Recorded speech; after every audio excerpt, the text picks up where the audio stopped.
It's about I got to say, it's the stupidest thing in sports. Gets the ball, gets back, pulls up for the win. Got it! Detroit basketball. Oh my goodness gracious! The Lions go for it. The Vikings bring it. He's a pass. It's a touchdown to Oh, yeah. Javi Baez homered earlier. First one in the air, deep left field again. Yes, Tigers win. Javi is unstoppable. This is BS Sports. And away we go. Welcome one, welcome all. We are back. The Lions bounce back. We got a great show. It won't be too long of a show, I don't think. I mean, depending on how long I ramble on about the rest of the NFL's week. And, hey, the Pistons, 7 in a row. Last night, a thriller over the Washington Wizards. And currently, so this is one of those few rare instances where none of my teams are playing on a Tuesday night, so I don't even have the opportunity to kind of live react to anything that's going on here. But I do have Michigan and Wake Forest playing a doozy of a college basketball game. It's all tied up at 24. Michigan player just made a crazy layup there. That was pretty cool. But they're out in the LCA. That's probably the reason why neither the Red Wings nor the Pistons are playing right now, is because Michigan is playing in the LCA. So I will take this opportunity to blame Michigan for not allowing either of my teams to be playing. That's okay. We do got a great show, though. We got to talk Lions. It's weird because, like, this past game, as fun as it was, it's like, yeah, all right, we're back to who we were supposed to be. We're beating bad teams, but let's go out there and beat Philadelphia on Sunday, can we? But and then also we're going to talk Pistons, like I alluded to earlier, and I'm rocking the Pistons hat today. They're playing a big game tomorrow night. Chicago at home. That was their first loss of the year. Those are the Bulls. So be nice to get a little bit of old-fashioned revenge. Okay. Let's jump into this. Lions absolutely shellac the poor Washington Commanders. And, you know, they do say that revenge is a dish best served cold. I don't even really want to call this a revenge game because Washington was a dead man walking. Marcus Mariota was your quarterback. That was already, that was already red flag number one. They were losing guys on the defense in that very game, including, what's his name, Cameron Payne, who decided to become Rocky Balboa in the middle of the game. It was just a nightmare for Washington, that is. It was a dream come true for me because I was just thinking, oh my gosh, this team, we've had the struggles of the offense the last 3 weeks. What we need more than anything, especially after that loss coming off of the bye to a division rival, what we need more than ever is to blow out an NFC opponent on the road, just like we did last year. And we did exactly that. The Lions offense came alive in basically every facet of the game. And the interesting part about that offensive revival is not necessarily the players on the field, because you expect Jahmyr Gibbs to rush for 142 yards on 15 carries and get multiple touchdowns. You even expect Jamison Williams to get 6 catches for 119 yards and a touchdown. You expect Amon-Ra to get 5 catches for 58 yards and a touchdown. You expect David Montgomery to run for 71 yards. You expect all of this. What you might not have expected was who was responsible for calling the plays, because basically since 2022, the Lions offensive coordinator, namely Ben Johnson, has been the one making the play calls. And since he has left to be the Chicago head coach, the Lions decided to hire a man by the name of John Morton. And after last week's beautiful performance, I guess Dan Campbell decided, you know what, Johnny Mo? We're going to go ahead and take you outside real quick. We're going to take you to the beautiful prairie out, and you can smell the roses. What's that movie? Oh my gosh, what's the movie? Look at the roses, Paul. Just look at the I think that I'm probably misquoting that, but whatever. But basically, Dan Campbell takes over play calling, and the offense completely explodes. Jack Fox does not see the field. So we're looking to see if Jack Fox is still on the team, because literally every single drive the Lions scored, whether it was a field goal or a touchdown, the Lions scored. I don't think they had a drive where Well, they definitely didn't have a drive where they didn't end up at least in Washington territory. That first drive to start the third quarter, I could be wrong about this. Somebody can correct me if I'm wrong. I don't think they had a second down. Or maybe they had 1 second down. It was like first play, run for a first down. Second play, throw to JMO for a big gain. Third play, another throw to JMO for a big play. And then it was just like, oh, and then we're in the end zone. It was crazy. It was crazy. The flip of the switch. Now, I want to be a little bit fair to poor Johnny Morton. I know we just made fun of the guy. The defense for the Vikings is significantly better than the defense for the Commanders. Can we agree with that? I mean, like the Commanders quit in about the halfway point of the maybe not even the halfway point of the third quarter. They probably quit about halfway through the second quarter. However, you were supposed to do this to a team like this. And Dan Campbell, the offense, it just felt better. And again, we could just be getting fooled because Washington has such a terrible defense, but it is what it is. You had a bad team in Minnesota, and that's what they are. They are a bad team. Don't get it twisted. Just because they beat the Lions, they are still a bad team. They came into your house, and they beat you. What you were supposed to do this week, and I laid it out on last week's show, you got to cover the spread, and you got to do it by a little and then some, basically. The spread going into this game was, I believe, 8.5. By my count, 22 is a bigger number than 8.5. So, yeah, I think they covered the spread and then some. I even said I wanted to see Kyle Allen in this game, and I did.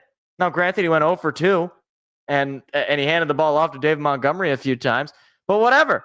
Kyle Allen was the one who got to go into victory formation at the end of that game. Like, I couldn't have scripted a better game for the Lions going into this Sunday night game. Now, the other one I don't know how to say words. The other guy I got a shout out is Jameson Williams. Finally has that game. It's funny because all going into this Vikings game last week, all of the talk was about getting JMO involved. John Morton, we need to get JMO involved. Everybody's talking about we need to get him the football. And he didn't really get that involved in that Minnesota game. But in this game, a game where there was really none of that, all the narrative was like, oh my gosh, how terrible is this offense? Is John Morton got to get fired? Do we got to make a mid-season change? What's going on? Why aren't we buying at the trade deadline? Nobody was talking about Jameson Williams. And he goes out and has the best game of the year for him, for sure. 119 yards, a touchdown. He had a 41-yard catch and run. It was great. He only had one drop, too. And that was fun. I think during that game, I was like, oh, that's going to be people are like, oh, see, he's still got the dropsies. He's still got the drop. Like, come on. Amon-Ra had more drops, all right? Amon-Ra 5 for 8 in terms of receptions and targets. J-Mo had 6 for 7. Anyway, I digress. It was a great game for the offense. And I don't want to talk too much about the defense because then whatever. You held them to 22 points when your offense was lighting them up. I really don't care. And you set the tone early. They went 3 and out to start. They really could never get anything going offensively. There were very little penalties. It was just an overall disciplined game. Now, moving along, because this game, as much as it was fun, it was a training exercise as far as I'm concerned. This was not anything to be like, oh, now we're back to being Super Bowl contenders. No, you got Philadelphia on the road this Sunday, prime time Sunday Night Football. And I will say this, and I'm sure this could very well age poorly. I don't care. That's the nature of this medium. I didn't get to watch the Eagles last night because it's on ABC, and I don't have ABC because YouTube TV is terrible. And also ABC is terrible. I hate everybody. But I didn't get to watch that game. But when I saw a final score of 10-7, you know what I thought to myself? This team ain't nothing but a bunch of, people clocking in and clocking out. This team is exhausted. I don't know that I trust the culture that they've got going for them. Last year, we had this whole thing, at the middle of the year, what does Nick Sirianni do? And now, pretty much at the same point in the season, we're like, okay, what does Nick Sirianni do? Well, he does that. Now, again, I want to be fair. I'm not here just to dog on them. They played against a really good Packers defense, and the Packers played against a really good Eagles defense. It was a defensive game. But you can't sit here and tell me that you didn't, if anybody did watch that game, that you saw that game and didn't think, man, this NFC is ours for the taking. It is ours for the taking. Now, if Lions go into Philadelphia and they win that game, oh, we're back on the Super Bowl train. We're back to potentially looking at the number 1 seed, especially with LA later coming up in the schedule. And I'll say this as well, and this also might age poorly. I don't care. I'm having fun. It's a Victory Tuesday. You win on Sunday, you're a buy one, get one free because you play the Giants the next week at home. And that game, you are going to score 1,000 on that terrible Giants team. So, I will, one final thing before we end the segment, because I wrote this down and I want to make this point. The Lions have the longest streak in NFL history of not losing back-to-back games. Now, I'm pretty sure that's the case. It could be longest in like a very long time. Either way, when you think about just how hard it is to do that, I mean, 2022 was the last time the Detroit Lions lost back-to-back games. I had just graduated from college. I'm now almost 4 years removed from that. Next year will be 4 years since I graduated college. The idea that you can go that long, and obviously, again, they could lose back-to-back games later in the year, but they are, to this point, they haven't lost back-to-back games a very long time. That speaks to culture. It speaks to grit. It speaks to the kind of guys that Brad Holmes and Dan Campbell want on their football team. Because, look, I don't know what the streaks are like for other teams, but this sort of thing just doesn't, it only seems to happen with the Lions, with the way that they built their team. And I know that people mock the notion of, you know, they're focused on their kind of guys, on their culture. They're not interested in the I don't know, I'm trying to think of Jalen Carter. Not interested in the Jalen Carters of the world or the CJ Gardner-Johnsons of the world, although they were interested for a little bit. But you know what I mean? Like, they're not interested in these guys that might have some talent and might even help you win games, but are not grinders. They're not the guys that are, you know, the stereotype is, you know, first guy in, last guy out. They're not interested in those kind of guys. And this is the fruit of that. And will it amount to a Super Bowl? I don't know. I hope it does. I think it will. I think it could. But the next time that somebody mocks the notion of grit or Brad Holmes liking his guys or not, you know, going quote unquote all in for some superstar player from outside the organization, just remember, haven't lost back-to-back games since 2022. How many other teams can say that? I'll give you a hint. None of them. So, look, we'll go into Sunday. I'm already on to Philly. I've forgotten about the Washington game, as fun as it was.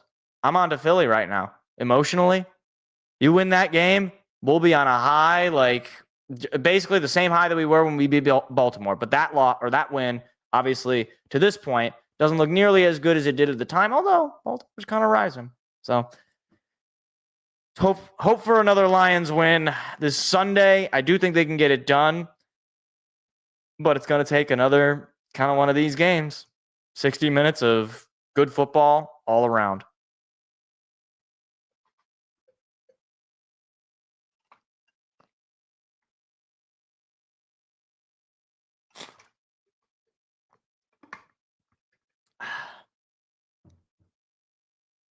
All right, Mr. X, welcome to the chat. Great to see you here back-to-back weeks. We're going to go through some of your messages here. Finally, the Morton experience is over. It seems some of us fans were not overreacting and saying Morton needs to go. The offense looks like the old Lions offense for the first time this season. Certainly from a play calling standpoint, you're absolutely right.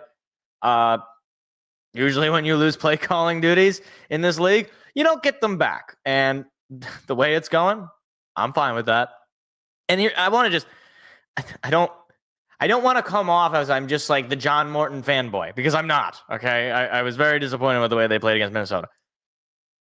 He might not be a good play caller, but he might be valuable for the offense. I mean, there's a reason he helped Bo Nix in Denver, and there's a reason that he didn't just outright get fired. He might have some ability to, you know, I don't know, make up plays or otherwise, you know, have insights offensively. Play calling is not for everybody. I will say this. I got a feeling that depending on how the season ends up going, like if the Lions win the Super Bowl, I got a feeling that John Morton is going to get some other GM fired. I'm just like, they're going to say, hey, look at how great the Lions offense is. Like, it's going to be, I'm trying to think of who's a team, like the Titans. He's going to get the Titans GM fired or something. They're going to hire John Morton. If this actually happens, then pray for Tennessee Titan fans, because they don't deserve this. I love Tennessee's cool. They don't deserve to have bad sports teams, but all they do is have bad sports teams. I don't know. It's funny. Didn't get into much third and long. I'm like last week, very true. And on that point, I didn't even mention this. I don't think they failed to convert a single third down. I mean, like there was a few fourth downs actually. Like, okay, actually, yeah, no, they definitely failed to convert some third downs, but they were way better at converting those third downs, certainly than they had been all year. Vikings aren't much better, but the offense passed the eye test a lot better than they have all season. We scored on every possession, haven't done that all season for sure, 100%. And I always say, I understand that there are teams with good defenses, bad defenses, good offenses, bad offenses. I don't care who you're playing. If you score on every single drive, you are a really good offense. If we're playing a junior college team and we score on every single drive, because things happen. Guys drop passes, quarterbacks overthrow. You missed a defender who goes unblocked and gets a sack. That's another thing. Jared Goff didn't get sacked a single time, and you were able to run the football. It just felt like the play calling was really what culminated to the guys on the field being in the best spot they needed to be.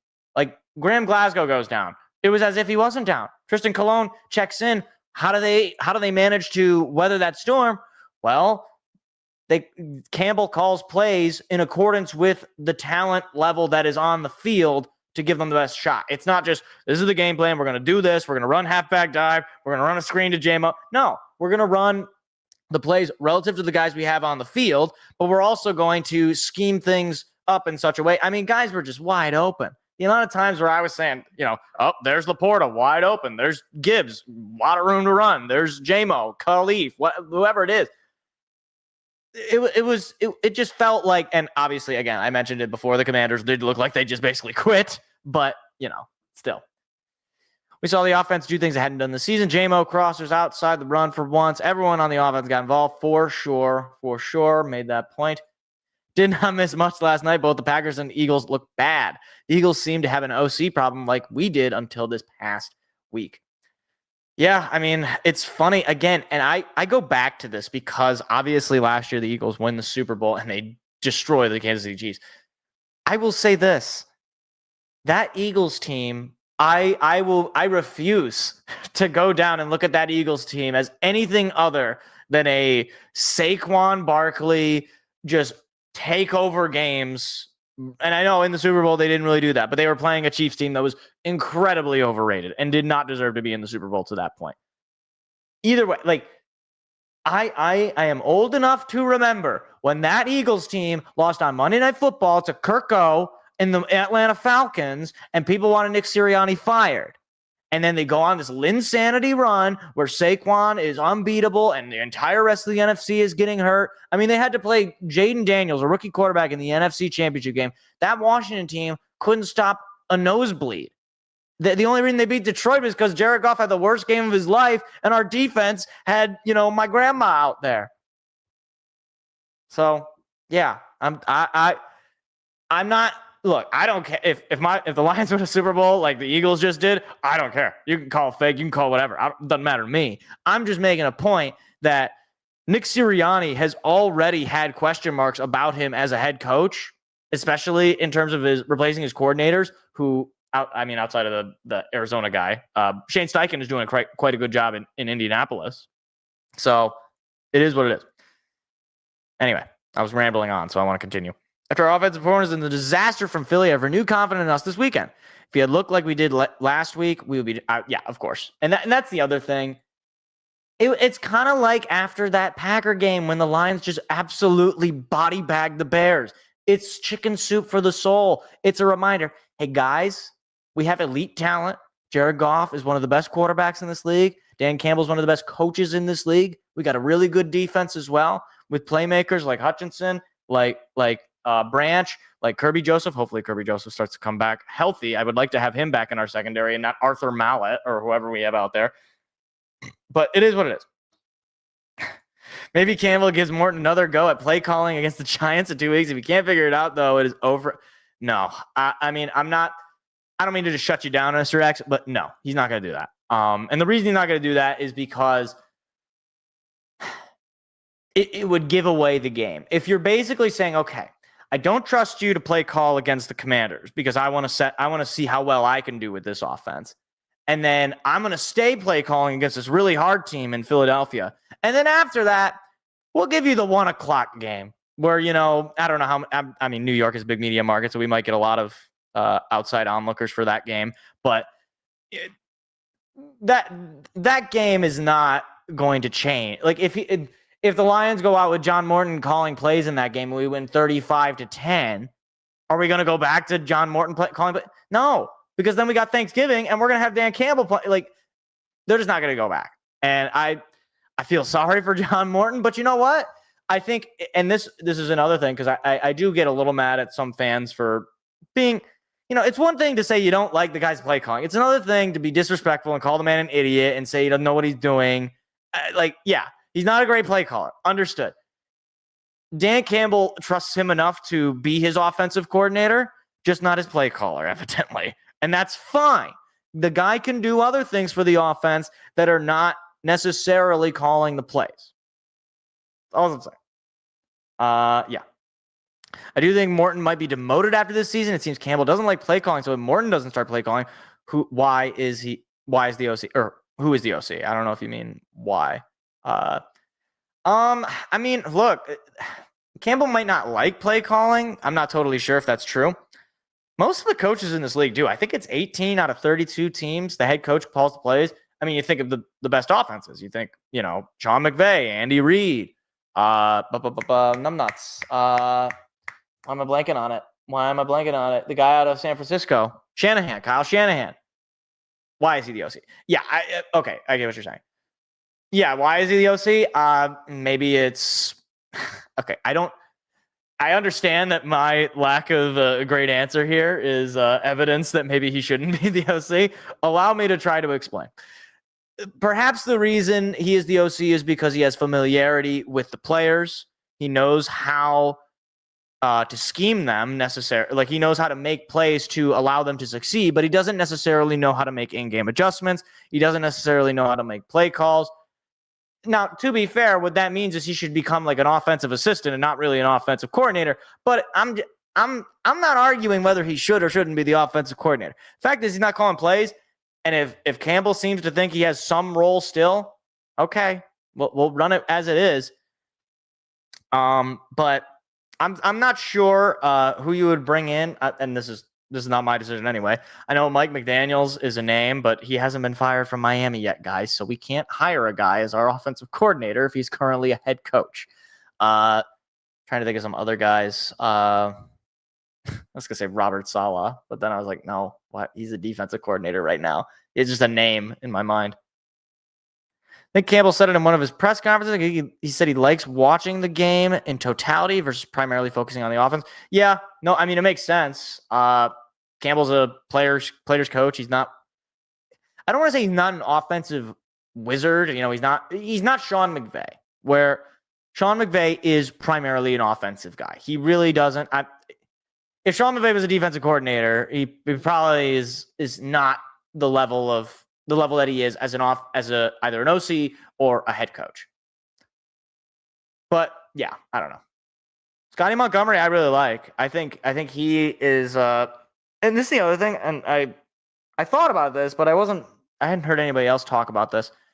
One of the things that I think separates the Lions from a lot of other teams in terms of their coaching hires, it's a lot of former players. I know that other teams do this too, but it is a lot of former players. John Morton, as far as I'm aware, is not a former player. I could be wrong. Maybe at some point he played college. I know Ben Johnson was a quarterback from North Carolina back in the day, so that's how he ended up as a coach, so to speak. How he got into football to begin with. Obviously, Kelvin Shepard played under Matt Patricia for the Lions, so he's very familiar with being a player as recently as like 6-7 years ago. I do wonder if the thought behind a new offensive coordinator would be a former player, and Scotty Montgomery is a former player. There's also Mark Brunell, another former player as well. I do wonder if it's a consideration. But again, I think like one particular aspect of offensive coordinator of the offensive coordinator role is it's crazy. I actually looked this up. He played under Matt Patricia in 2018. It's crazy. It's crazy. Anyway, where was I going with this? Yeah, as one particular area of being an offensive coordinator potentially is calling plays. And when you lose that, as fans, you look at it and you're like, okay, well, then what do you even do? And there probably is stuff that he does do, namely drawing up plays, working with players, coming up with a kind of game plan. But in the moment, the play calling is one particular aspect of the job. So, yeah. Actually, I want to say Calvin Shepard, too. I know he played for LSU, which is why people are talking about maybe he goes to LSU for that head coaching job after this year. I don't think he will. I think that's a little too early. But yeah, he played 1 year in Detroit in 2018. He didn't play very much. He started in just one game, but he was on the team. So he knew Matt Patricia as a player, which, But he played a decent amount. He did play in the playoffs a couple of years. Played with the Giants and the Colts. Started a couple of games in the playoffs for the Colts.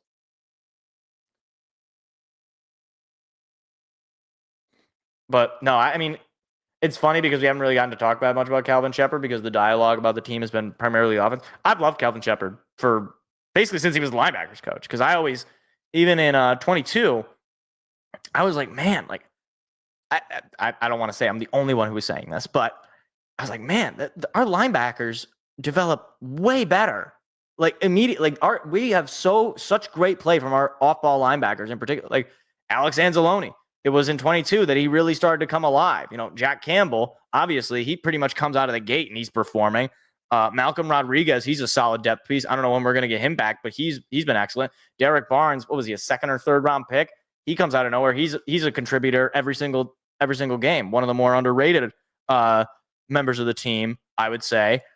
Yeah, like our linebackers were always great, and that's why I was when he got promoted, I was like, that's excellent because if he's managed to make our linebacker room that good, he's probably going to bring that same energy to the whole defense for sure. Might be premature. I feel Shep is already better than AG. I think they're 1-1. I think they're both very good defensive coordinators. Very good. I can't remember what Derek Barnes was drafted, but I remember he was a late round pick. He was a guy that was overlooked, basically. I think they're both very good. I think they have very similar defense, like very similar mindsets. Shepard and Glenn love bringing the safety blitz. They love creating pressures. I think both of them did excellent jobs adjusting, minus that last game for Aaron Glenn. But again, you're down every single human being that had a pulse on that team in that game. So I understand, but still. But all right. Before we get into the Pistons, because I'm gonna round it out with that, I do want to get to the rest of the NFL week, and I got 3 games. All right, and then I got another game that I want to talk about. First of all, Thursday Night Football, Denver. What the heck was that? What the heck was that? I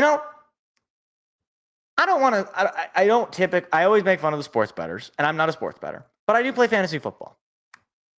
I had Cortland Sutton on my fantasy team, and I thought, this is going to be great. Bo Nix is going to feast on this awful Raiders defense. They're not going to be able to move the football down the field, so there's going to be plenty of opportunities for the Broncos to be able to throw the ball to Cortland Sutton. It's going to be great. I wake up on Friday morning to check, and after I do my normal morning routine, I check my cellular telephone. I want to see how good Cortland Sutton did because I went to bed and I was like, man, this game's really boring. I think it was 7. Yeah, it was 7-7 at the end of the first half, and I was like, man, this game's really boring. Well, hopefully, it starts going crazy after. I wake up to like 5 points from Cortland Sutton. Now, granted, I did end up winning this week, but allow me to complain for just a little bit because I should have won by far more points. Because what the heck? What the heck, Denver? I mean, this is just terrible. And this, to me, only solidifies that this Broncos team, this Sean Payton era for the Broncos, this is total fugazi. This is total, like, paper tiger, Chicago White Sox of 2021. This is a lot of guys playing pretty well because they got a good leader. Sean Payton is a good coach. He's a good football mind, but he's past his prime. and these guys are not good enough. I'm telling you, this team, if you put this Broncos team in the playoffs, which they will probably end up in the playoffs, if you put them up against the Chiefs, if you put them up against the Bills even, they're not winning. They're not winning. I can't trust them. Who have they? Give me the marquee Broncos win. They've got 8 wins. I'll wait. Is it the Eagles? A game they barely won? They won 21-17. Is it losing to the Colts in a last-second nonsense? I mean, granted, they probably should have won that game, but whatever. Every other win they've got is against garbage teams. And they're not even really doing that well against them. They beat the Jets 13-11. The Jets. They beat the Giants 33-32. They beat the Raiders now 10-7. The Texans 18-15. They are playing with so much fire. And they got I don't want to say a tough stretch because, frankly, I don't know that I trust a lot of these other teams either. They got the Chiefs this Sunday, 4:30, CBS, America's Game of the Week. Do you think I'm taking the Broncos this week? Look, we'll get to it at the picks at the end of the show. The answer is no. Answer is no. Spoilers. They also got the Chiefs on Christmas. And the last time the Broncos played on Christmas, it wasn't great. They fired their head coach after that. Man, could you imagine? Like, look, I understand it's a business. Gosh, like playing these holiday games, like Matt Patricia, for example, when he got fired, it was the day after Thanksgiving. You gotta that's got to be from a human perspective. Matt Patricia is still a human being, guys. I understand he was a terrible football coach, but and he seemed kind of like a jerk even. But you got to kind of feel for the human being side of things. I mean, you're getting fired the day after Thanksgiving. Like you just coached a terrible game on Thanksgiving. You got to come home. Your whole family's over. Hey, Uncle Matt. Hey, Cousin Matt. Tough game today. That's all right, buddy. Even though everybody in the room kind of knows, okay, this guy's just not that good at what he's doing right now. And then the next day, you hear from your boss. You hear from Sheila Ford and, hey, don't come into the office on Saturday. Don't. Drop off your badge in your mailbox. It's got a P.O. box return. It'll get back to us in Allen Park. Like, that's got to suck. You got to go, like, obviously you ended up finding a job somewhere, but still, that's got to suck. All right. Just saying. Like, feel for these people. I know sometimes we get all up on our high horse. We want to, I'm on the fire Steve Yzerman train, or I'm on the fire Jonathan Smith train, or whatever. The reason that I don't like jumping ahead in these things is because these are human beings, and they're allowed to have bad days in the office. If I'm allowed to have a bad day in the office, then certainly they're allowed to have a bad day in the office. The only problem is they don't have first take. I don't have first take evaluating my day. Stephen A. Smith isn't coming on and just yelling at me like, hold on, here we go. He's been waiting for a while. New Orleans has been waiting for a while. That would be what Stephen A. would say after I had a tough day at work. Just, hold on. This is bad. This is very, Stephen very A. bad. My favorite part about that drop is the Skip Bayless. Stephen A. Listen. This is bad. This is very, Stephen very A. bad. Stephen A. Just, I wish I could isolate just Stephen A. I wish I could do that. I'm not good with audio. Anyway, that was an ugly win for the Broncos, but a win nonetheless. And then Buffalo. What the heck was that? I mean, what's funny though? I'll say this because I feel like I'll say this a lot on this show. If I do that, then, please feel free to clown on me, make fun of me, leave a nasty comment. It'll only motivate me more. Anyway, what the hell was that? What the hell was that, Buffalo? First of all, I will say it's kind of funny when Buffalo loses a game like this, and I don't know, maybe some people are saying this. When Buffalo loses a game like this, nobody, to my mind, is saying, "Oh, they're not Super Bowl good anymore. They're just not good enough. They're just not serious about winning." But when the Lions lose a game to the Minnesota Vikings, oh my gosh, Brad Holmes is a buffoon. How could he do this? Yeah, I'm just saying, it's interesting. I'm gonna read some of the comments here because I see you've been leaving a few here, Mr. X. The week started the same way it ended. A terrible 10-7. Yeah, that's true. I didn't even notice that. That's a good point. The Colts and Pats are true contenders in the AFC. That's what's crazy. I feel like I'm back in 2008. Like, I feel like I'm back to my childhood. Peyton Manning and Tom Brady competing for the AFC. What a strange world. Broncos have a good defense at least, but they do not seem to play complementary football often. No, they don't play complementary football. Period. I don't want to disagree with you too harshly here, but like, when have the Broncos ever played complementary football? Like, let me tell you this, okay? And maybe again, I could totally get dogged on for this. If the Broncos played the Lions would win by 30 points. They would, because as good as that Bronco defense is, Bo Nix can't score in a whorehouse. Like, that offense is so bad, and he's a part of it. As much as he can, make big plays at times, he's been more bad than he's been good. Anyway, no one saw the Bills loss coming. Mike McDaniels just extended it. That's what I was thinking. I was like, dang, McDaniels really doesn't want to leave Miami. He likes the nice weather. He likes the benefits. I understand. I get it. I know. Looks like another case of any given Sunday. Had 2 44-22 games this week. That's actually also kind of crazy. And people say the NFL isn't scripted. Although I don't think did anybody pay attention to that Arizona-Seattle game? I didn't know that game happened. When I was going to add up the picks this week, who got what right and everything, I was like, Arizona, who won between Arizona and Seattle? I don't even know. Oh, okay, I guess Seattle won.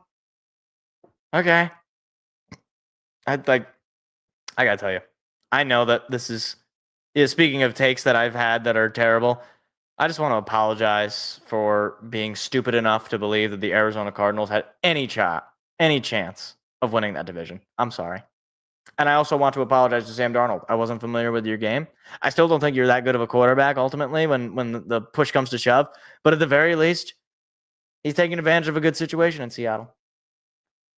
And you got to wonder if Minnesota is having a little bit of a buyer's remorse with J.J. McCarthy. I know that he had a great game against Detroit because apparently he went into his alter ego, his schizophrenia symptom.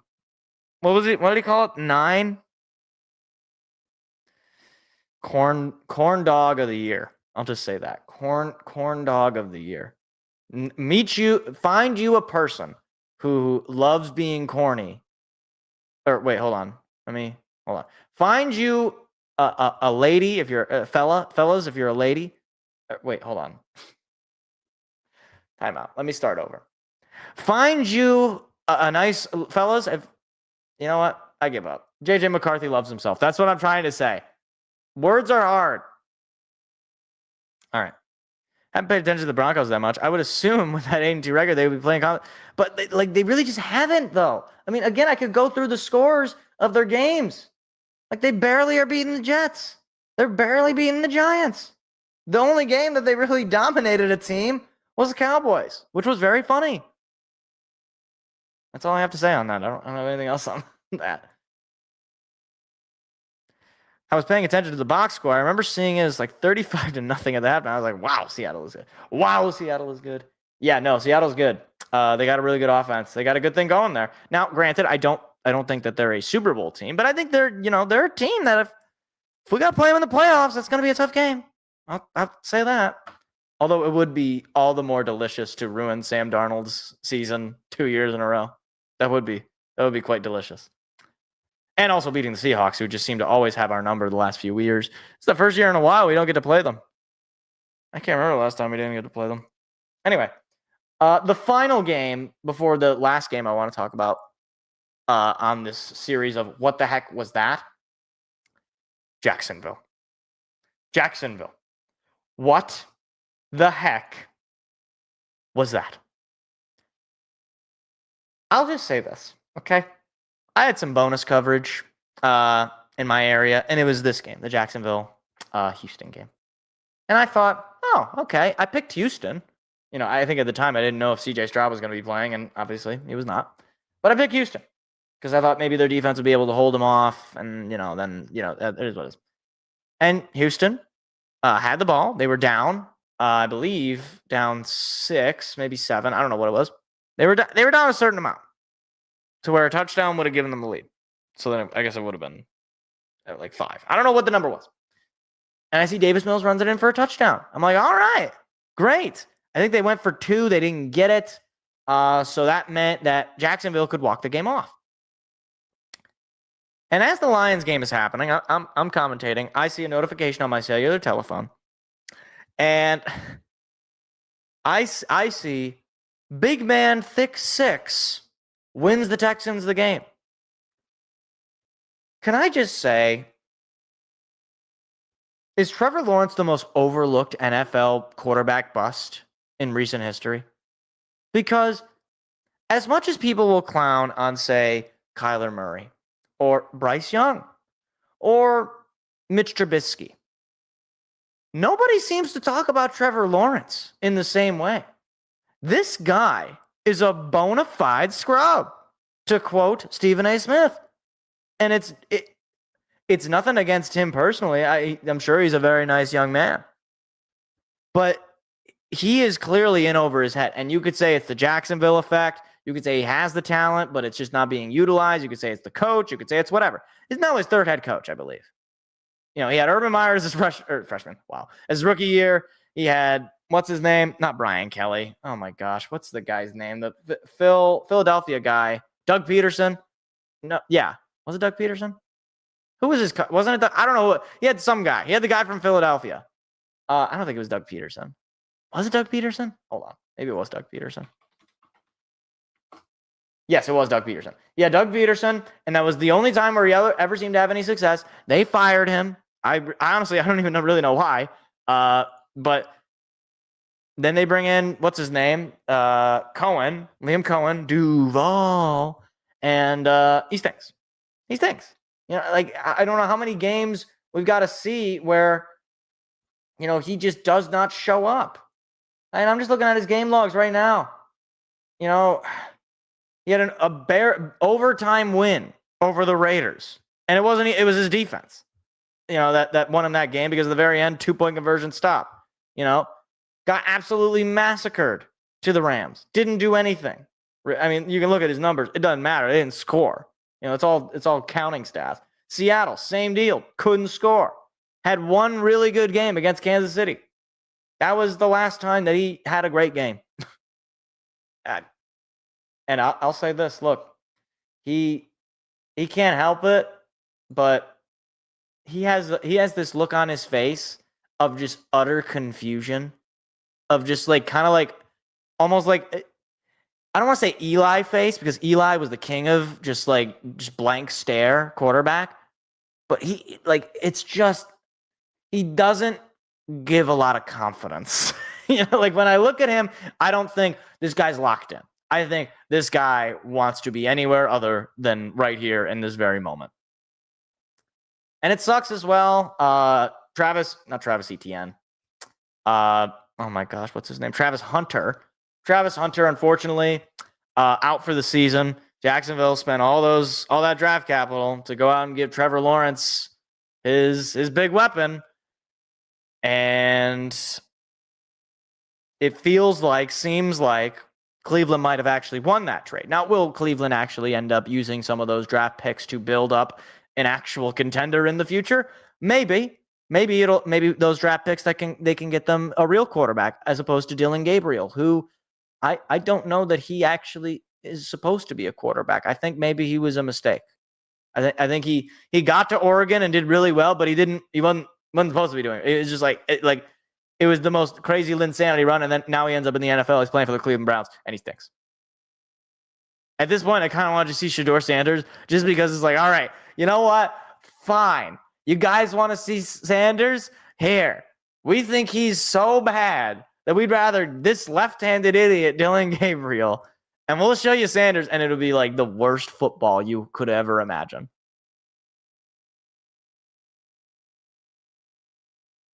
That's all I got. That's all I got on that. Yeah, just that was crazy. Was it Jaden Reed or Christian Watt? It was one of the receivers for the Packers said, yeah, Tucker Kraft, he's in a better place right now. It's he's not dead. still Tucker Kraft, still very much alive. Although he did potentially ruin my fantasy team because of that injury. So thanks, Tucker. I'm kidding. I actually like Tucker Kraft. There's a reason I drafted him. Should Cleveland let Sanders have a chance? I kind of want to see.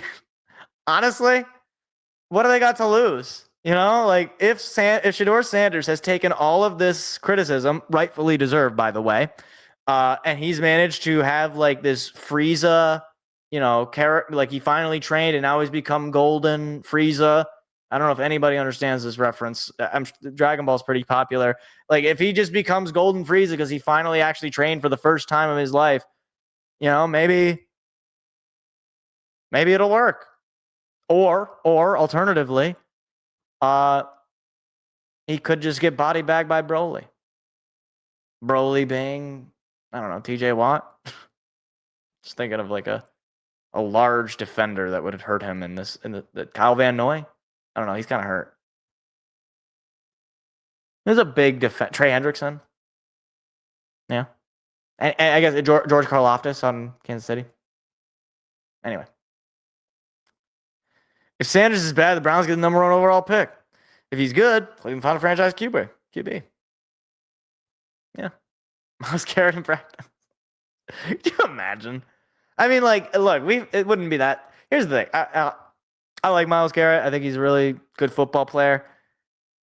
But anytime, and not accusing him of this, but anytime that any of these big-time players that sign huge deals, anytime I hear them complain about the state of the team, it's like, nobody told you to sign with this garbage team. You did that all on your own.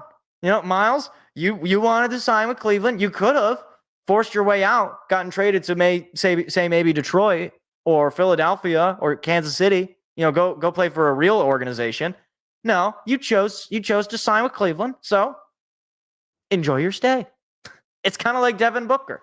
And he's one that I just can't stand at this point because I think he's a total phony, a fake, Detroit first guy. Like the guy who will always show up to all the Detroit games with the Tiger hat and the Lions jersey or whatever.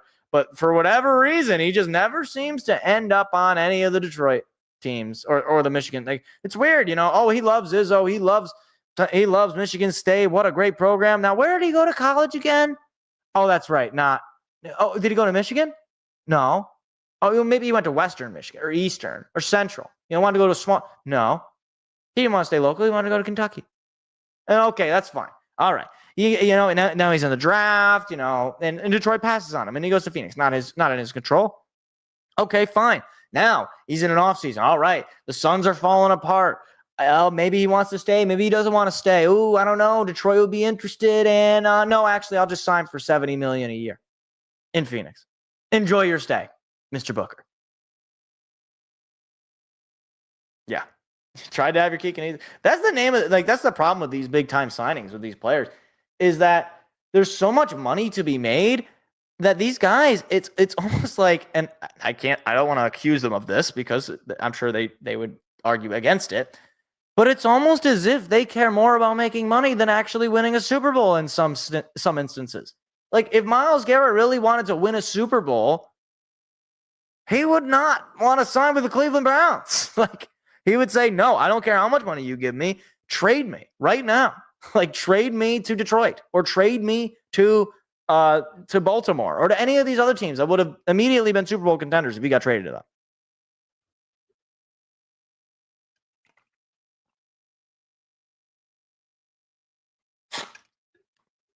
All right. Anyway, let's move along. I do have one more thing I want to talk about. Aaron Rodgers is cooked. Who could have seen this coming? Me. I saw this coming. I saw this coming a mile away. This guy stinks. He's stunk since 2022. I don't know why. I heard people this offseason tell me that the Aaron Rodgers Steelers were a legitimate Super Bowl contender. If you think this team is a Super Bowl contender, I got a bridge in Brooklyn to tell you. This team stinks. And honestly, maybe they get to 9-8. Sure. Maybe they do. This team's awful. And Aaron Rodgers is entirely a part of that. Now, granted, one of his interceptions on Sunday, tip ball, ends up in the hands of the defender, not really in his control. But the other interception was just terrible. Like, it was just terrible. Because he's just awful, guys. And I know it's hard for some people to accept that Aaron Rodgers sucks at football now, but he does. And I don't have the number, like I don't have the rankings in front of me. I would not be shocked if he's closer to quarterbacks like Joe Flacco or Tua or any of these other kind of bottom tier quarterbacks than he is to the top. Right now, who do you think he's closer to? Do you think he's closer to, Joe Flacco or to Jared Goff? Or to, what's his name? I was going to say Aaron Rodgers. Is Aaron Rodgers closer to Aaron Rodgers? No. Or to Patrick Mahomes or Josh Allen or Joe Burrow when he's healthy. He's not. Like, he's just like, of course he's closer to the bad guys. He's terrible. He's terrible. And it's funny because they went all in too. This is the other thing, they went all in. At least the Steelers are trying. Are they? They're trying is, for lack of a better term, Is the man retarded? that word. They're trying. It doesn't make any sense. Like, they go out and they trade for DK Metcalf. Really good receiver. One problem. He is getting older. And also, you put him on this Steeler offense that is incapable of running a good offense. You have Metcalf and Freiermuth and friends. That's literally your offense. Like, I understand that the Lions have one of the better offensive talent pools in the league in general, so I'm not trying to just say that they're the standard, but there is literally, even with DK Metcalf, Amon-Ra St. Brown is better than every single one of these players on their offense. Every single one. You're running the ball with Jaylen Warren. That's your running back. You are an unserious franchise. And I know Pittsburgh doesn't rebuild. They've only had 3 head coaches ever. It's amazing. It's incredible. And I know that they run a tight ship there. And I don't fault them for that. But, dude, it's not working. What you need to do, truly, you need to just move on. You need to say, Mike Tomlin, that is not me. You need to say, Mike, we appreciate your service. You won us a Super Bowl. You're one of the greatest head coaches in NFL history. Kindly leave. We're not going to fire you. We're going to ask that you resign. We're going to ask that you retire. And you can go out in a blaze of glory. They can hang his name in the rafters. They can build a statue of him outside of the stadium. They can name the practice facility after. I don't care. But, man, this Steelers team is just a complete shell of themselves. Oh, yeah, that Charger O-line is just bad.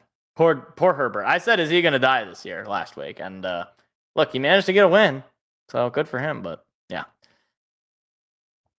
I wonder what it would take for Tomlin to get fired. Should he get fired? How likely are they to get a better head coach than him?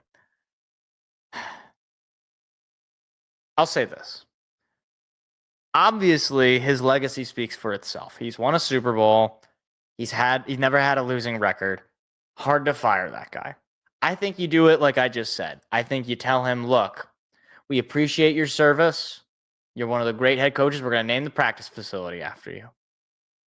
Kindly leave. Please. We need to move on as an organization. We need to start over. We need fresh new faces. We need a fresh new voice in the locker room for these guys.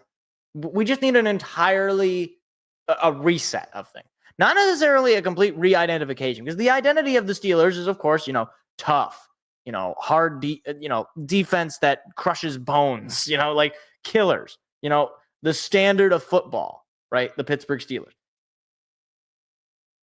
But they need to get somebody new in there. Maybe they go out and they look for, some former Steeler player who kind of knows the organization well. I don't know who they would hire. It's gotten stale, and it's just not working. They're not winning another Super Bowl with Tomlin. And you can ask Steeler fans, and look, the guy who does the most talk about the Steelers, urinating tree, whenever he talks about, look, fans are tired of it. And as much as fans might, say, oh, Tomlin's too good, you can never fire it, this feels just like a never-ending cycle for them. kind of hard to rebuild without picking outside of top 10. How they find their franchise quarterback? Hey, man, that's the next guy's problem. Like, as far as that, I know that's kind of dismissing your point, but yeah, like, that's kind of the next, like, if you're such a good organization, you'll hire the right guy and he'll find the right quarterback wherever that might be. And that might be the first pick of the draft or the last pick in the draft. You know, you got to just move on. You know, like, here's the thing, and this might be uncomfortable saying this. If after 10 plus years, let's say Campbell wins the Super Bowl this year or next year, and obviously he wins Super Bowl, he's got a lifetime contract. Right? I mean, he's not going to get fired. Short of him, you know, being caught sleeping with a cheerleader, like, he's not getting fired. And even if he does get caught sleeping with a cheerleader, he might still not get fired. Like, but think of it this way. Let's say he wins the Super Bowl this year or next year. And then you have a 10-year malaise. You're not going to fire him. But you're also not going to be happy with him. So, yeah. You are kind of stuck, so maybe it's like, okay, you just end it all. You just say, okay, we're going to trade DK Metcalf. I think they got him on a like, basically you just trade everybody away. You do what the Lions did after Patricia. You said, Stafford, you're gone. Every receiver we have in here, you're gone. We want literally nobody. The only thing we're going to sustain is the offensive line. We're going to keep Decker, we're going to keep Ragnow, and we're going to add Penei Sewell, and that's going to be our team. Our team is going to be Penei Sewell and friends. And I guess Amon-Ra. But he didn't really show up until halfway through the year. I think if Steelers, and to answer your last question, because I didn't get to it, would Steelers fans be happy with a 3 to 4 win season? No, nobody would. I wouldn't be happy with 3 to 4. I don't care. Like, this is the thing. Even when the Lions were, quote unquote, tanking, I wasn't happy with that. You know, I mean, like, it was fun because they were winning at the end of the year, so you kind of felt good about the momentum swinging forward for the next season. But no, I mean, nobody's happy about it, but it's what you might need to do, what might need to happen.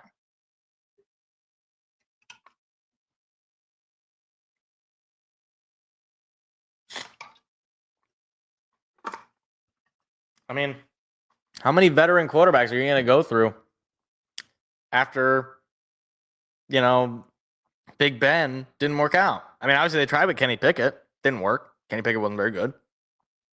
And then they tried it with Russell Wilson and Justin Fields. Didn't work. Now they're trying it with Aaron Rodgers. Not working. Sucks. But okay. We talked a lot. So I do want to actually speed through here a little bit. Because we got to talk about the Pistons. I want to take at least a few minutes here to talk about Detroit. Because right now, first place in the Eastern Conference, and they look like one of the better teams in the league. So the obvious shout out, of course, goes to Cade Cunningham because he leads the team in scoring. He's almost averaging 30 points a game. I don't want to say it too early, but can we talk about MVP for Cade Cunningham? 27.5 points, 5 boards, 9 assists. So he's almost averaging a double-double, shooting 43% from the field. And from three-point land, let me see if I can find the exact stats here. From three-point land, shooting 28%, which is not ideal, but obviously still very early. You give him a little bit, he'll probably find that 35% range, which is where he was the last couple of years. Give him enough time here. It's only been 11 games. But Cade Cunningham's playing at an elite level. And obviously, I think the media, I don't want to say they're not focusing in on him, but I think they're starting to kind of get the focus in on. I mean, even on the one of the advertisements advertising the start of the season, they were using Cade Cunningham as one of the players they were showing off. So I give him credit. You know, I think he was a former number 1 overall pick, so the league has an incentive to make him a star or to make him a name that people recognize. Now, when he really will make it is when we start seeing him in commercials. Okay. And not just local commercials, not just the Cure Auto Insurance. Okay. The other guy, though, that I want to shout out is Jalen Duren. Jalen Duren has been playing like an absolute dog. And I'm going to say this name, and it's going to trigger some people, but allow me to explain because I don't think it's actually as bad as it sounds. He is like Andre Drummond right now. He is a double-double machine. He is 12 rebounds, 19 points a game. And I know people say, "Oh my gosh, Andre Drummond, I hated those teams with Drummond. He would be an all-star, but he was never a good leader." And look, I guess that's kind of my point. Andre Drummond never had any good teams around him to really be able to utilize him at his prime. Jalen Duren now has Cade Cunningham, and he's got some shooters as well around him. I didn't even mention guys like Duncan Robinson, who's been playing excellent ball recently. Obviously, you're also dealing with a lot of injuries right now, so you don't have Jaden Ivey, you don't have Marcus Sasser, you don't have Tobias Harris, you don't have Isaiah Stewart. Those guys will come back. They'll be healthy. They're insulating Jalen Duren. And right now, for sure, I think he is an all-star. I mean, if you're averaging a double-double in this league and you're not an all-star, I don't know what an all-star is. The other thing to point out, he is 21 years old, and he is averaging a double-double. If you think that he's going to get worse, what exactly does worse even look like? He's averaging 18 points and 8 rebounds a game. That sounds pretty good to me for a starting center. In my mind, he's only going to get better. If he's 21 years old, he's getting into the maturity of the league. He's building up strength. He's building up, that kind of muscle memory of how to, get into the ball, getting the rebounds. I will just say, I went into this season. I really like Jalen Duren. I thought he was a good enforcer player. I think he was a pretty decent rim protector. At about the 10, what is it, the 9 or 11 or 10 games into the season, I feel great about Jalen Duren. I think he is, one of the next potential star centers in this league because he is physically dominant and he is really helping this team win. And of course, there's other shout outs. Guys like Sar Thompson, who unfortunately has been hurt as well. I already mentioned Duncan Robinson. Ron Holland, I think, has been playing excellent off the bench. Obviously, the points are not totally there, but the impact that he's making is very good. Shoots 40% from the field. I want to say he's been doing real well from 3 overall. Yeah, 30% from 3, which is a 7% increase from where he was last year, which is massive. And again, he's coming off the bench. He's an enforcer. You want to talk about enforcers? I talk about Jalen Duren. This guy is an enforcer. He is tough as nails, and he will drive to the basket. He's got the athleticism, and you can't leave him wide open either because he can shoot that 3. He really can. So, look, right now the team is firing on all cylinders. They're in the first place in the standings in the Eastern Conference. I don't think they have the best record in the league overall, but they've got a pretty, I don't want to say a tough stretch, but an interesting stretch coming up.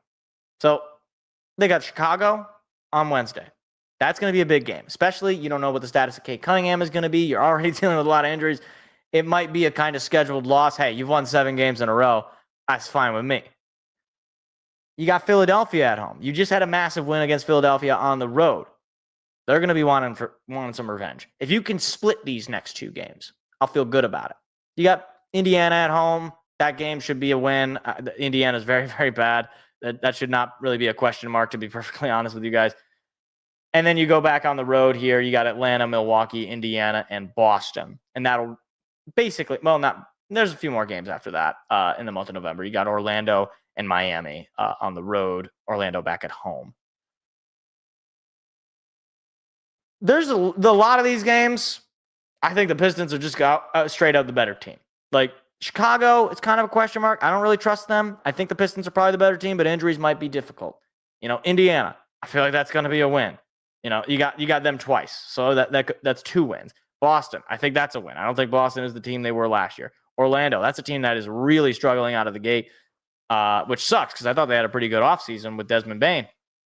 Atlanta's always kind of this weird, interesting team. You never know what you're going to get. Basically, since that Eastern Conference Finals run, I don't know. They don't know what to do. They're fumbling the bag right out of the gate. And look, the other thing to point out, obviously, it's very early. Okay, so we're not going to make large-scale judgments about the Pistons are making it to the NBA Finals. Cade Cunningham's going to win the MVP, and they're going to be the best team in the East. It's going to no contest. I'm old enough to remember last year's Cleveland Cavaliers, okay? Just because you're playing really good to begin the year, just because you're dominating teams, you're winning a bunch of games in a row, doesn't necessarily mean that you're going to be doing that in, February or in March or, in the playoffs. But this team is hurt right now, and they're still winning games. So when they start to get healthy, when Ivy gets back on the court, when Stewart goes back on the floor, when Tobias Harris is back, when Asar Thompson is back, it's addition without actually having to spend anything. Like, you don't have to go out and make a massive trade right now. There's not really, you can just coast with waiting for guys to get healthy, basically. Also, I do find this very, very funny. I'm assuming this is for the Pistons. Every single game except for one, Cade Cunningham has led the team in points. Every single one. The only one that he didn't was when Jalen Durham dropped a 30 bomb on Dallas in Mexico, which is pretty crazy. Pretty darn crazy. So, anyway, I really like how this team is looking. I think JB Bickerstaff, he has coached these guys up, and they are not going down without a fight. That's for sure. I mean, last night's Washington game, that was crazy. I think pretty much, like, I think it was after CJ McCollum made the hook shot where he drove. I was like, oh, okay, this game's over. I'll have it on, but I'll, just in case, a fight breaks out or something interesting happens. The fact that they won that game tells me everything I need to know about coaching. It tells me everything I need to know about player development. Dennis Jenkins is a G League player, and he's a Summer League player. And to be fair, to his credit, he plays pretty well in the Summer League, and he plays pretty well with the G League. He's a decent depth guy. He's some undrafted guy, and he goes out and has the game of his life right when we need it. In a back-to-back spot. Guys are hurt. You need people to step up if you want to beat a bad Washington team, and they did. So, the vibes are immaculate in Detroit. Now, granted, in a week, vibes could be completely not immaculate. That's entirely possible. It's the way the basketball is. It's a long year. But I wouldn't be surprised also. I know that the Pistons do have a lot more national TV games. They got a game against Boston that's going to be on ESPN here in a few weeks. And hopefully by then, I'll actually be able to watch it. That would be nice. But I don't know what the, what's the word? I don't know what the flex thoughts on some of these games would be because, look, I think fans in the NBA especially, I think they would want to see a Cade Cunningham, right? I mean, like, if he's playing at an MVP level, which he is, why not? Why not put him on when it's, I know this game, they're not going to flex this Bulls game, but, why not flex, say, the Pistons up against Milwaukee this upcoming Saturday, or a week from this Saturday, I should say. It's already an NBA TV game, but still. So, yeah, vibes are immaculate. I really like how this Pistons team is playing. They're a lot of fun to watch. And if you're not a big NBA guy, if you don't watch the Pistons, if you're, I know a lot of people watching the channel, primarily Lions fans or Michigan State fans, look, turn on an NBA game. Turn on a Pistons game because it's certainly not. The brand of basketball they play is a lot more fun than you would think. It's a lot of dunks, a lot of driving to the basket, a lot of fadeaways, a lot of just fun basketball. So they're on FanDuel Sports Detroit. Go ahead and find a way to watch them. I'm not gonna endorse any particular way, but find a way to watch them. How about that?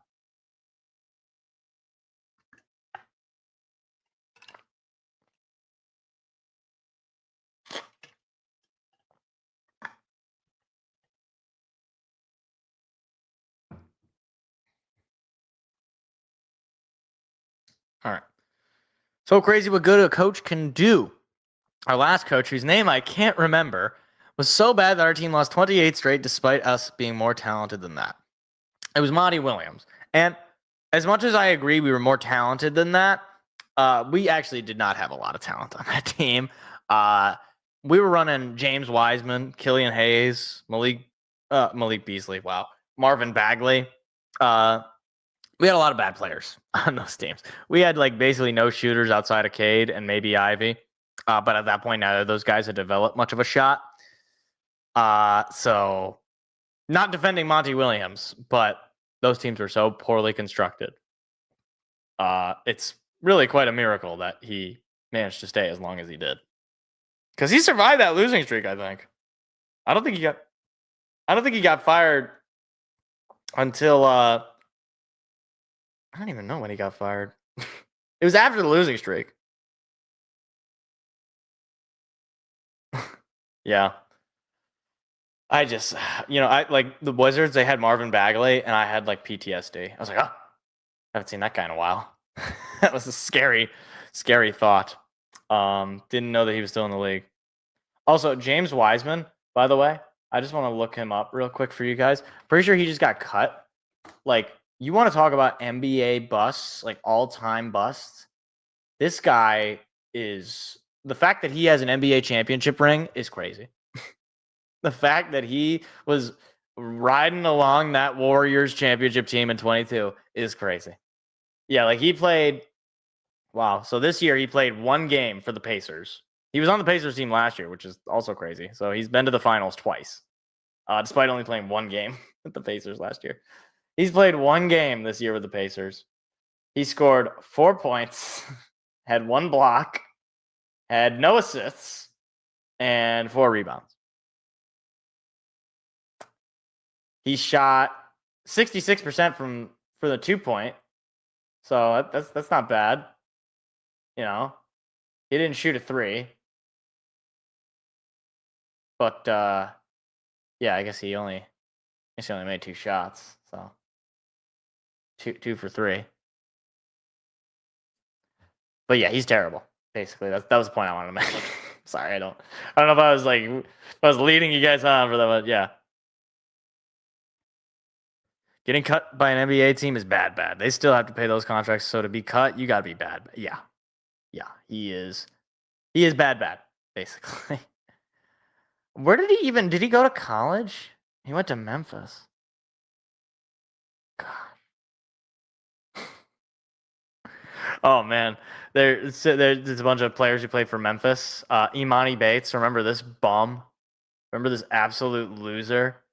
This complete I remember all the people who made fun of Tom Izzo and Michigan State. Oh my gosh, how did you lose out on Imani Bates? Tom Izzo's so washed. Yeah, how's he doing right now in the NBA? Oh yeah, that's right. He's averaging 3 points a game in 25 total games, and currently unemployed. By the way, so yeah, you want to talk about fumbling the bag, bro? That's Imani Bates. Also, I'm pretty sure he was pretty terrible in Memphis. I think he transferred out of Memphis because he went to Eastern Michigan. Now can I look up his college stats? Hold on. Do I get college stats?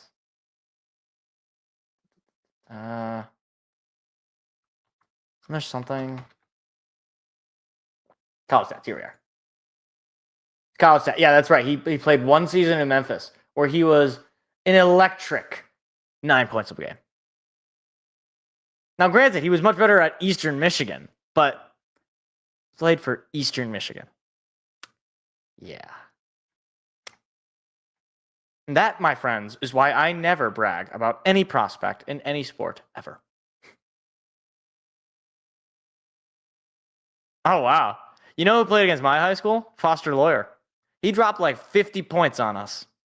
We played in the Breslin, too. So this was because he was our, it wasn't because he got recruited there, but it was like the Final 4 state championships. And Foster Lawyer is playing my high school. It was at the Breslin Center because that's where they hold the state championships, apparently. And he dropped like 50 points on us. And I was like, wow, Michigan State's getting this guy, and I'm going to Michigan State next year. They're going to be so good. And then Foster Lawyer was absolutely unplayably terrible. So, yeah. Didn't he end up going to Colgate or something? I think he transferred out. Hold on. Where is he right now? Foster Lawyer. Wow. Oh my gosh. I just look at his face and I just get angry. He went to Davidson. That's where he went. He went to Davidson. Oh my gosh. I remember my brother, who's just like a total troll. After he left Michigan State, he became like the Foster Lawyer fanboy because he started actually scoring. And I was like, dude, he's playing at Davidson. He's not playing in the Big Ten. And to his credit, he played well at Davidson, averaged 16 points a game in his 2 seasons there. But he was playing at Davidson. Davidson. To be fair, I'm pretty sure that's also where Steph Curry went. But, just saying. They're in the Atlantic 10 Conference. Where even is Davidson? Like where is that located?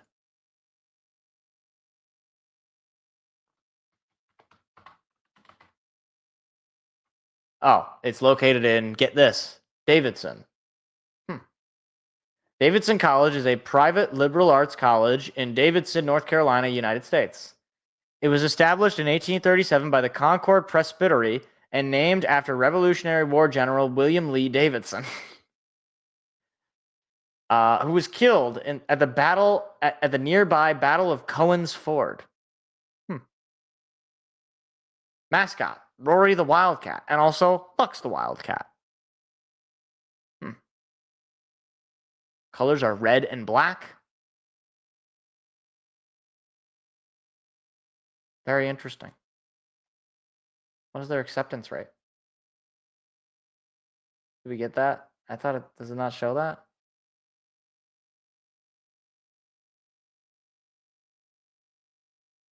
I get their typical SAT score, but I don't. Oh, here we are.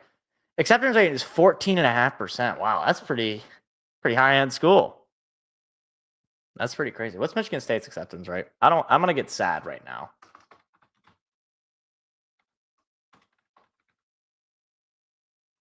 Okay. Acceptance rate 83%.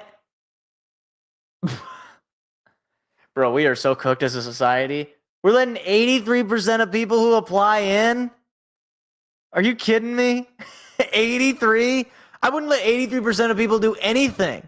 I wouldn't let 83% of people go into a movie theater. Are you kidding me? What the heck? 83%? Think of it this way. Get 100 random people. 83 of them could get into Michigan State. That's crazy. My beloved alma mater lets in 83 out of 100 people in. That is so nuts. Hold on. What's Alabama's acceptance rate? Because everybody makes fun of Alabama. Let's see. What's their acceptance? Guys, we might be cooked. Alabama's acceptance rate, 75%. Michigan State lets in more people than the University of Alabama. I don't have words. 75% of people. That's still crazy. Like 75 out of 100 people you're letting into your school. What's Michigan's? Michigan, University of Michigan. University of Michigan. Okay, Michigan's is much. Okay, that 17 point. Okay, 17%. That's a much more respectable number for Michigan. 17%. Maybe? Yeah, but like, what the hell? Who cares? Like, I don't care because Michigan has a really low acceptance. That doesn't mean we gotta let 83% of human beings. Are you kidding me? How do you? If you don't get to Michigan State, how is that even possible? You're in the 17. You're in the same percentage of people that can get into Michigan. It's like the reverse bell curve. Oh, man. Meanwhile, by the way, speaking of Michigan, they're actually losing to Wake Forest right now by 4 in the final 5 minutes of this game. That's crazy. Okay, we'll do one more school, all right? Michigan State has an 8. We're going to try to find a school that has a higher acceptance rate than Michigan State's 83.9%, okay? Give me a school. What school do you think is letting in more stupid people? What about Ohio State, right? I feel like Ohio State, that's like seen as like not a big school. Let's see. Ohio State University. Wow. Ohio State's actually way harder to get in than I thought. 50%. Listen, okay? Here's my number for college acceptance. It's got to be like 10%. 10%. We can't be like if we're just letting everybody in, I don't. You know what? I'm gonna leave it alone. It's a sports show. Not going to give my like it's one of the directional schools. Oh man, that's a good call. Let's check Western Michigan University. 84%. 84% for Western Michigan, which is slightly higher. That's terrible. There should not be universities that have 80+% acceptance rate. What's their graduation rate? It's ridiculous. It's ridiculous is what it is. There is no way you should ever be letting in 83%. Is there any other institution that would let in 83% of applicants? Like, is there a job out there that 83% of people who apply for it get it? I don't think there is. That's just crazy, dude. Just crazy. All right. Okay. We've had our fun. Let's go ahead and get to the picks, shall we? Let me open up the old sheet, the old Google page. Here we go. All right. So we've had not a job of prison. Yeah. That's good. That's good. All right. On that uplifting note, time for that part of the show where we get to make ourselves look incredibly stupid. It is time for the picks. We're going to hit the music. This one.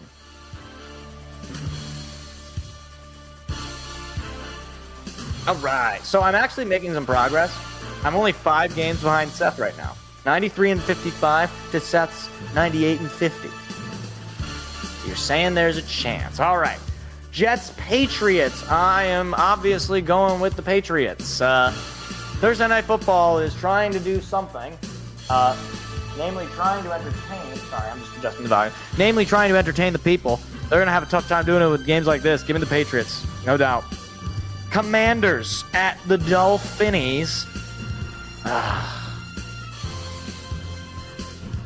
This is so bad. I don't know who to take. The Dolphins are coming off of the high of a win. Yeah, I'll just go with the home team. Go with the Fins. Like, I don't feel great about it, but the defense for Washington is just so bad. And Mariota, as decent as he can be as a quarterback, he's probably worse than Tua, right? Right? Panthers at the Falcons. Ew, yuck, gross, vomit all over my screen. Also, that Dolphins game, that's actually in Madrid, so neutral site. Yeah, I'm gonna just go with the Falcons just on a talent level. Even if what's his name? I was gonna say Rashid Shaheed. That's not Raheem Morris. Even if Raheem Morris is not a good coach, the talent level on the Falcons is just bigger than the Falcons. It's going to be a divisional game. It'll probably be closer than I would like it to be, but give me the Falcons. Buccaneers at the Bills. Seth is taking the Buccaneers. Give me the Bills. It's going to be a cold November day. Tampa Bay coming into the cold. Baker has been struggling the last couple of games. Hadn't been able to get it done. The Bills don't have a great defense, but I think they are due for the bounce back. Give me the Bills. Chargers, Jaguars. Obviously, got to go with the Chargers. No question about it. Got to go with the Chargers. Jaguars. Yeah, I think they might be in Cardinal stage. I just don't know if I can pick them anymore. I think I have declared them as dead. So give me the Chargers. Bears, Vikings. Can they both lose? It's like the Iran-Iraq war. That's what we're rooting for. Vikings. Okay, the Vikings won the first game. That was that Monday night game where they just managed to come back randomly. I'll go with the Bears. They've been winning ugly, but they've been winning. The Vikings, I just don't know that I can trust the Vikings. I don't. They had the win against Detroit. They had a terrible game against Baltimore. I don't know. I feel like this is going to be an ugly game for both teams, so give me the Bears. Packers at the Giants. Packers. Easily. Not easily like they're going to win it easily. I'm sure they'll make it look as hard as humanly possible. But easily in as much as they don't have Jackson Dart anymore, the Giants, that he's done for at least some amount of time. The Packers are still... in theory, they still in theory have some good offensive players. Although it would be really funny to see the Giants get the win. Give me the Packers. Bengals at the Steelers. I'm gonna go. Man, these are really tough. Oh wait, this is the Joe Flacco Bengals, right? Give me the Steelers. It's gonna be an ugly game. Once again, these are so many ugly games. Wow, this is terrible. The NFL is fumbling the bag with these matchups. Give me the Steelers. I think their defense is just gonna be able to do enough. Bengals defense is terrible. I'm sure Aaron Rodgers will pad his stats, maybe get some garbage time, extra touchdowns. I don't know. Give me the Steelers. Texans Titans in what one can only call football terrorism. The Texans and the Titans are playing a game. Seth is going with the Texans. I'm going with the Texans as well. I just don't trust anything the Titans do. They are technically coming off of their bye week, but the vibes are immaculate in Houston. You know, Davis Mills. Maybe he'll be the one to revive them. Wouldn't that be ironic? If after, tanking to get C.J. Stroud basically with Davis Mills, they just came waltzing back to him. Yeah, that would be pretty funny. Give me the Texans. 49ers at the Cardinals. The Cardinals are never getting picked by me again. I've already declared this, so I don't need to explain myself. 49ers are going to win this game. Mac Jones. Seahawks at the Rams. Seth is taking the Seahawks. I am going to take the Los Angeles Rams. I think the Seahawks are good. I think the Rams are a little bit better. Just a little bit better. Matthew Stafford, I hate to say this as a Lions fan because I wish he would have done this when he was with us, but we also didn't give him a team like the Rams. He's playing at MVP level. He is. And Sam Darnold, big spot, division game. He doesn't play well in these games. He doesn't. And this could be an entertaining game, to be fair, but give me the Rams. Ravens at the Ravens. Don't look now, but the Ravens are kind of, going off. And they got a chance here to win that division if they can just keep it going, because the Steelers are falling apart. And the Bengals and the Browns speak for themselves. If the Ravens end up winning this division despite starting as terribly as they did, every coach in that division other than John Harbaugh needs to go. And even John Harbaugh might need to go. But not because he won the division, basically. Give me the Ravens. Chiefs at the Broncos. I believe this is America's Game of the Week. Seth is taking the Broncos. No. I am taking the Chiefs. Broncos are playing with fire. I don't think Mahomes is going to let them play with fire. And I don't think the refs are going to let them play with fire either. Give me the Chiefs. I think they'll get the win. I don't know if it'll be pretty because that Broncos defense is good. But I just don't trust Bo Nix. I don't. Lions at the Eagles. Sunday night football. Oh, Sunday night. Give me the Lions. You already know. Come on. I'm not picking against my Lions, not unless, everything fell apart for them. Give me the Lions. Look, the Eagles last Monday, they look terrible. They look straight up terrible on offense. Defense is good, but I think if the Lions, they are poised for that, we want to prove to this league that we are good. I'm sure the Eagles are feeling the same way too, but I don't know. Something feels off about the Sirianni Eagles. Give me the Lions. And then finally, the Cowboys at the Raiders in ESPN's terrible owner bowl, basically. I'm going to take the Cowboys. Nobody wins this game. That's really the moral of the story, that nobody will win this game. But give me the Cowboys. All right, rounding us out. Jets, Patriots. Me and Seth are both taking the Patriots. Commanders, Dolphins. We're both taking the Dolphins. Panthers, Falcons. We're both taking the Falcons. Buccaneers, Bills. I am taking the Bills. Seth is taking the Buccaneers. Chargers, Jags. We are both taking the Chargers. Bears, Vikings. I am taking the Bears. Seth is taking the Bears, Vikings. Excuse me. I think that's what I said. Bears, Vikings. I am taking the Bears. Seth is taking the Vikings. Packers, Giants. We are both taking the Packers. Bengals, Steelers. We are both taking the Steelers. Texans, Titans. We are both taking the Texans. 49ers, Cardinals. We are both taking the 49ers. Seahawks, Rams. I am taking the Rams. Seth is taking the Seahawks. Ravens, Browns. We are both taking the Ravens. Chiefs, Broncos. I am taking the Chiefs. Seth is taking the Broncos. Lions, Eagles. We are both taking the Lions. And Cowboys, Raiders. We are both taking them boys. And those are your NFL Week 11 picks. All right. Welcome to the chat. Long list of errors. Great name, by the way.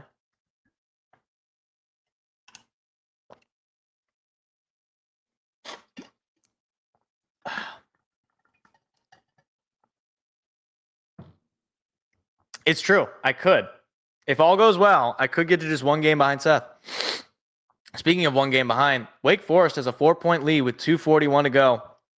If Michigan loses to Wake Forest, I will laugh very hysterically. I will. But it would just be very funny, basically. I don't know if they're gonna. I think Michigan will probably close this one out, but it's close. So anyway, look ahead. Sunday night, we'll be live for that Eagles game. So be sure to be on the lookout for that. And then obviously, we'll be back that week with the regular show. We're breaking it down one way or the other. It'll either be the happiest, most fun story, everything. It'll be great. Or it'll be, okay, let's try to calm the storm. Let's see if we can rationalize and make things right with people. Is Wake Forest even good? Well, they're not ranked. Not that rankings really matter in college basketball, but Michigan is ranked number 6. So if the number 6 team loses to an unranked team, that is at least a story. So, yeah. Anyway, I do appreciate anybody for stopping by, listening in. Please hit the like and the subscribe button if you have not already. We're only about a month away. Well, we're almost at the end of the year. It'd be nice if I could get to 500 subscribers before the end of the calendar year as we get into that NFL postseason. That would be a lot of fun, guys. So if you have not already, hit the subscribe and hit the like button. Share the show. Leave a comment. If you want to talk about anything we talked about on the show, we got Pistons talk. We had Lions talk for a very long time. We had college acceptance rate talk. That was fun and very depressing. So we'll be back on Sunday for that Lions-Eagles game. I hope to see all of you there. Have a good rest of your night, and I'll see you all on Sunday. Take care, everybody. See ya.